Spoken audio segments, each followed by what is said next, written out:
우리는 금요 예배 때마다 성경에 나타난 기도를 하나하나 이렇게 살펴보고 있습니다.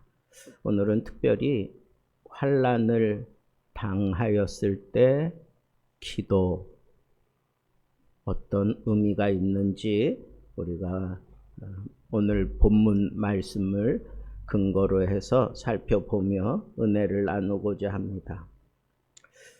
여러분, 사람이 갑자기 확 바뀌거나 아니면 그 바뀌는 정도가 완전히 막 뒤집어지는 그런 경우를 우리가 보는 것은 참 쉽지 않아요.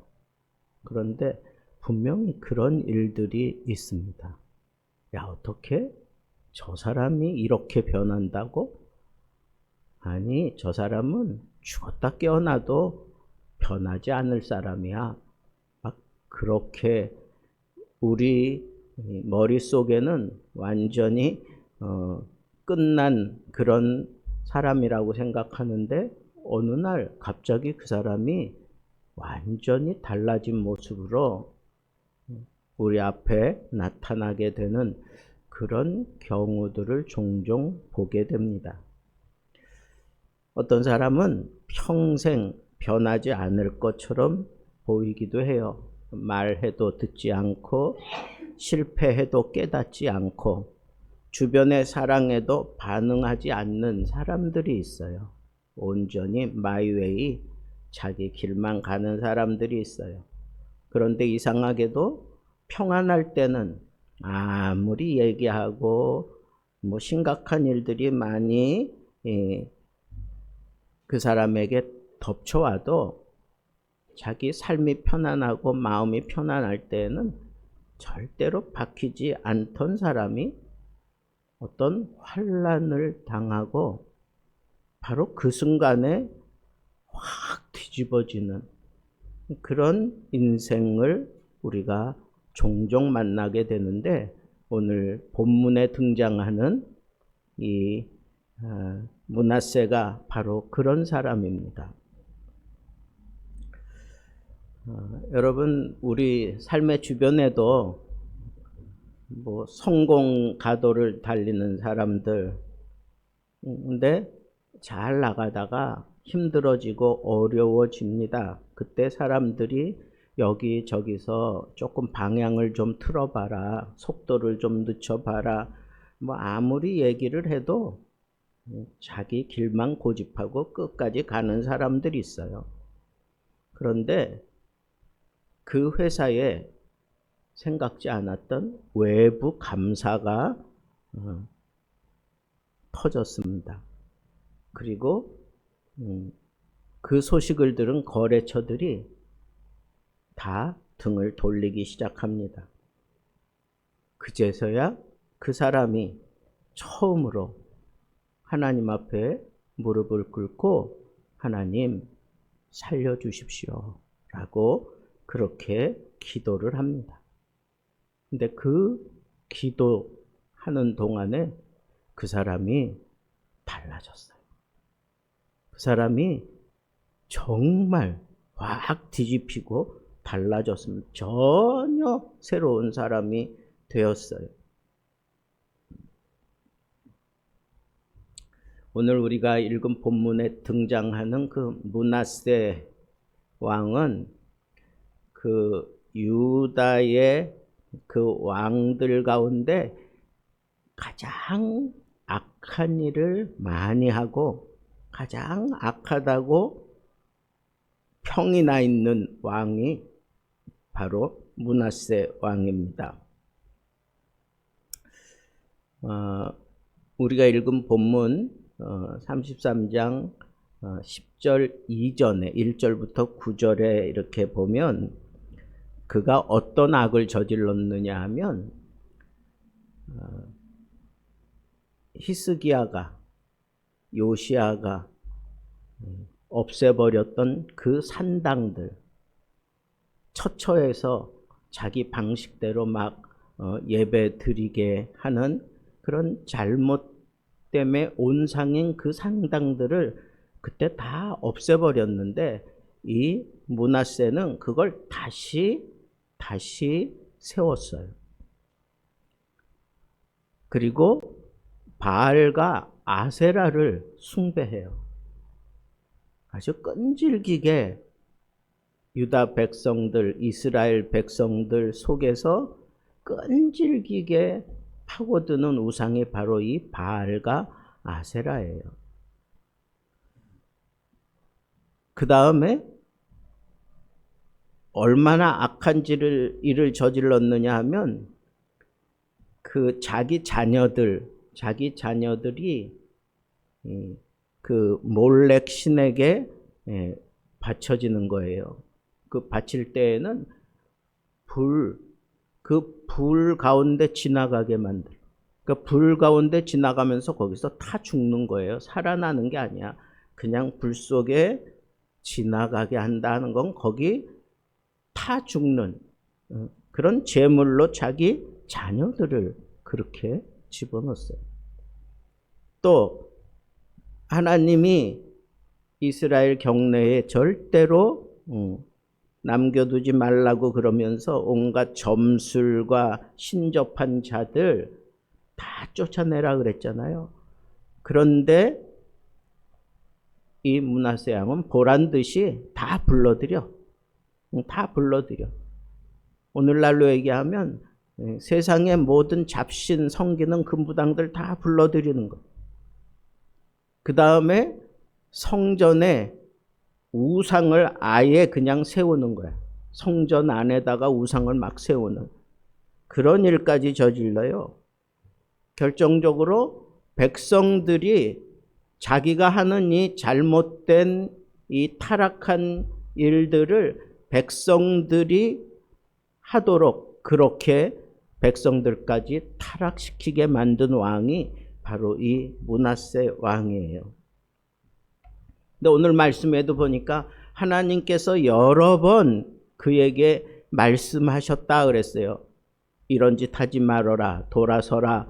여러 번 말했지만 그는 듣지 않았다 그랬어요. 평안할 때는 하나님의 음성이 들리지 않는 거예요.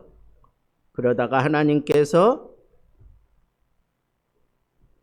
아수르 왕을 보내는 거예요. 아수르 왕이 와가지고 이 유다를 쳤어요.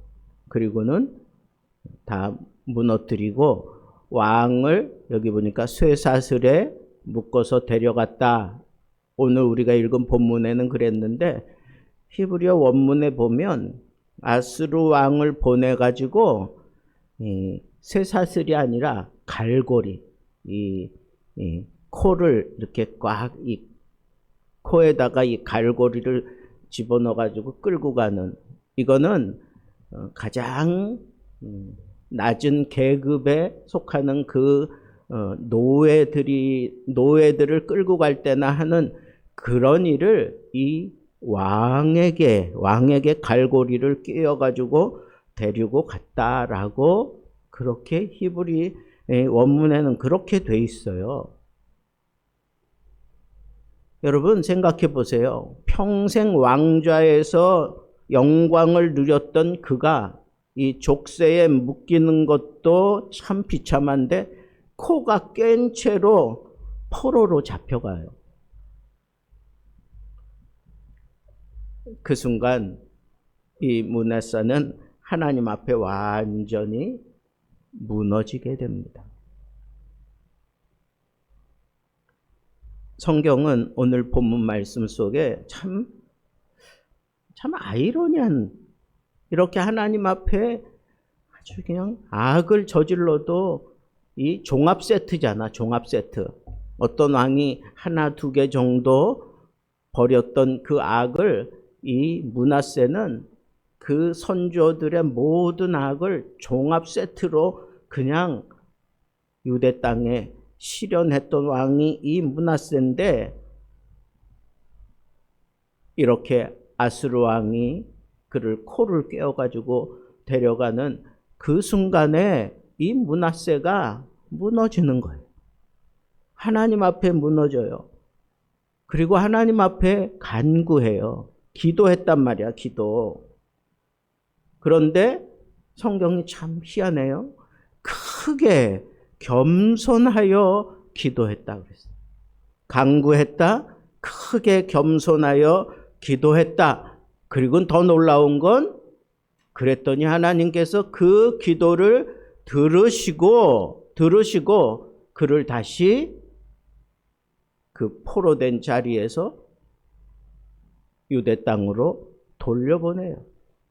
그리고 다시 왕 위에 앉혀주십니다. 여러분, 여기서 우리가 주목해야 되는 두 가지, 크게 겸손하여 환난 당할 때, 이 심각한 일을 당할 때 므낫세가 완전히 뒤집어지는 그 과정에 크게 겸손하여라고 하는 이 단어가 들어가는 거예요. 평소에는 절대 할 수 없었던 므낫세 왕의 태도가 이렇게 등장하는 거예요. 왜? 교만했기 때문에 귀가 딱 막혀가지고 아무리 여러 차례 선지자들을 통해서 얘기해도 듣지 않았던 이 므낫세 왕이 환난 때문에 그 귀가 열리게 돼요. 귀가 열리게 돼. 믿음은 평안할 때보다 고난 속에서 더 빠르게 자라납니다. 그리고 내가 정말 온전히 변화될 수 있는 조짐이 있는지 무엇을 보고 우리가 측정하느냐 하면 이 교만하던 사람이 아주 겸손해지는 거예요. 이게 참 어려워요. 교만하던 사람이 그 교만 때문에 아무리 얘기해도 듣지 않는 그런 사람이 환난을 당하면서 크게 겸손했다. 적당히 겸손한 모습을 보인 게 아니라 아주 저 밑바닥까지 그냥 낮아졌다는 거예요. 겸손했다. 두 번째는 겸손하여 하나님 앞에 간구했다 그랬어요. 히브리 원문에 보면 이건 단순하게 그냥 기도했다, 그냥 간절하게 기도했다, 이 정도가 아니라 울면서 붙잡고 매달렸다 그런 의미가 강해요. 그제서야 하나님을 붙잡은 거야. 하나님의 말씀을 붙잡은 거예요. 살아남으려고 막 마지막 부르짖는 그런 부르짖음이 바로 간구였어요. 여러분, 그런 기도가 하나님의 마음을 흔들어 놓은 거예요. 교만을 다 꺾고 겸손한 모습으로 기도할 때에는 이게 마지막 외침이다라고 생각하고 하나님 앞에 마지막 몸부림치며 울면서 막 매달리는 그 간구를 했다는 것.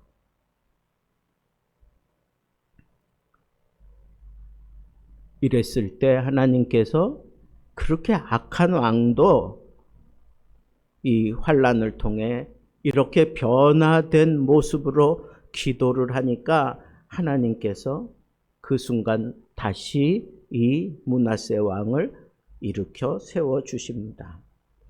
믿을 수 없는 일이 일어난 거예요. 하나님이 그의 기도를 들으셨고 그리고 예루살렘으로 돌아와 다시 왕 위에 그를 앉혀 주셨다라고 13절에 얘기하고 있어요. 인간의 논리로는 이게 있을 수 없는 일인데 가장 악한 일을 많이 한 왕을 하나님이 징계했고 그런데 그 징계를 받는 동안 이 악한 왕 므낫세 왕도 크게 겸손하여 하나님 앞에 마지막 몸부림치는 기도를 했더니 하나님이 그 기도를 들으셨다고. 그리고 그를 다시 왕의 자리에 세우십니다. 하나님은 인간이 죄를 버리고 돌아오는 것을 심판보다 더 기뻐하시는 분이 틀림없습니다. 에스겔 33장 11절에 보니까 악인이 돌이켜 사는 것을 기뻐하노라 그랬어요. 하나님께서. 악인일지라도 돌이켜 제대로 살아가는 것을 하나님이 기뻐하신다 그랬어요. 성경에 보면 이런 악한 일을 저지른 자들이 돌아서는 그런 아주 클라이막스, 아주 그런 굉장한 일들이 많이 등장하잖아요. 탕자, 그가 얼마나 참 클라이막스를 불러일으키며 그가 돌아섭니까? 탕자. 요나서에 보면 니느웨로 가라 그러는데 마침 다시스로 가는 배가 기다리고 있는 걸 보고 보란듯이 하나님의 낯을 피하여 그 배를 타고 그렇게 떠나는, 그것도 선지자가, 그러다가 그가 극적으로 다시 돌아서잖아요. 어떻게 돌아서요? 그에게 큰 환란이 있었어요. 물고기 뱃속에 들어가서 그가 철저하게 낮아져서 기도하는, 3일 동안 그 물속의 뱃속에서 철저하게 낮아지고 기도하는 모습이 있었고, 하나님이 그 물고기 뱃속에 있던 요나를 육지에 토해내게 만들었어요. 베드로, 그렇게 예수님을 따라다니면서 수제자 역할을 했던 베드로가 예수님 십자가 앞에서 그를 3번이나 부인하잖아요. 그때의 그 배신감, 그죠? 그건 이루 말할 수 없는데 주님께서 그 베드로를 다시 돌이키게 만들잖아요. 돌이키게 만들어요. 성경은 실패로 가득했던 그런 사람들을 다시 하나님의 사람으로 만들기까지 하나님께서 역사하고 있는, 그런데 그 과정 속에 항상 뭐가 있어요? 회개하고 기도하는 것. 베드로도 회개하잖아요. 심히 나가서 심히 통곡하며 회개하는 기도가 있어. 요나도 물고기 뱃속에서 회개하고 통곡하며 기도하고, 탕자도 자기가 하나님 앞에 그렇게 부르짖자. 내가 하늘과 아버지께 죄를 얻었사오니, 그러면서 철저하게 통회하고 회복하고 겸손해진 모습으로 아버지 집으로 돌아오잖아요. 여러분, 공통 분모가 뭐예요? 그들이 환난을 당했다는 거예요. 그런데 그 환난을 통해서 그들은 회개했다는 거예요. 아무리 악한 일을 많이 저질렀던 므낫세도 환난을 당했을 때 회개하니까 하나님이 그 기도를 들으셨어요. 받아주셨다고. 그리고 그를 다시 회복시켜 주셨어요. 고난은 우리 인생에게 가장 큰 은혜의 통로입니다. 우리에게 환난이 이 모양 저 모양 많이 찾아올 수 있습니다. 어떤 때는 경제적인 압박으로 환난이 찾아오고, 어떤 때는 직장이 불안해서 직장 생활이 참 힘들고 어려워질 수 있고, 가족의 문제로 인해서 늘 마음 한켠에 무거움이 있고, 건강 때문에 위기가 오는 그때도 우리 가운데 있을 수 있어요. 그리고 오늘날에는 하도 이 흔들리는 세대에 우리가 살다 보니까 어느 게 진짜 신앙인지 막 헷갈리게 만드는 그런 일들이 많이 일어나고 있어요. 그런데 그게 아무것도 아닌 것 같지만 사실은 그게 우리에게 큰 데미지를 주는 심각한 환난이에요. 그런데 여러분, 이때 환난은 우리 인생을 무너뜨리기 위해서 오는 게 아니라는 거죠. 환난은 하나님께로 돌아오게 만들려고 하는 아주 유익한 바람이에요. 하나님께로 우리의 얼굴을 고정시키게 만드는 아주 유익한 그런 바람입니다. 그때 내가 하나님 앞에 철저하게 통회하고 자복하며 회개할 수만 있다면, 크게 겸손한 모습으로 내가 뒤집어질 수 있고, 그리고 그 회개하는 기도를 그냥 머리로 이해되어지는 기도가 아니라 이 마음으로 막 뒤집어지는 기도를 하는 거예요. 마지막 발버둥 치는 거다 생각하고 므낫세가 그렇게 기도했더니 그 악한 왕도 하나님께서 다시 회복시켜 주셨잖아요.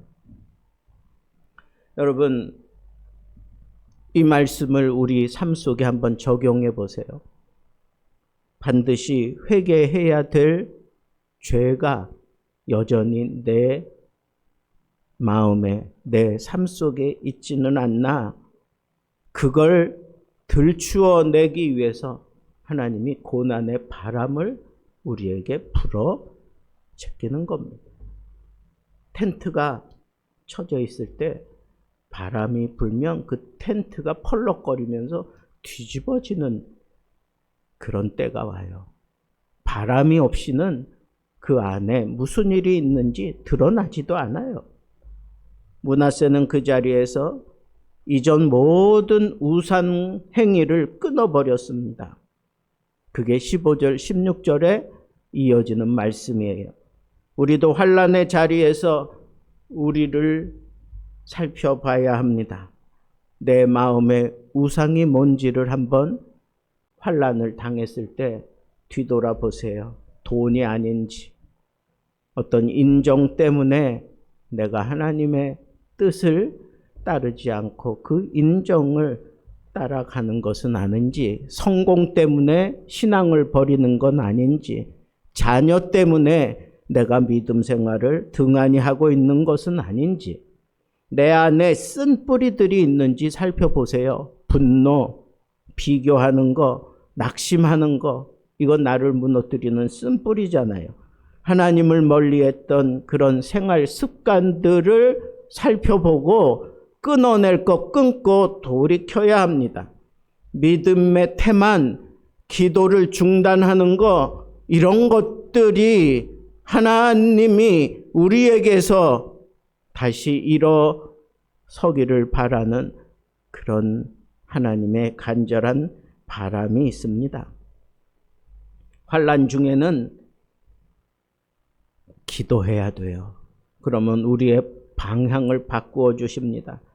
고난이 올 때 왜 하나님이 라고 그렇게 원망하지 말고, 하나님이 이 환난 속에서 내가 배워야 할 것이 무엇인 줄을 깨닫게 하신다라고 생각하며 기도한다면 우리도 변화될 수 있습니다. 그렇습니다. 환난은 새로운 시작의 기회입니다.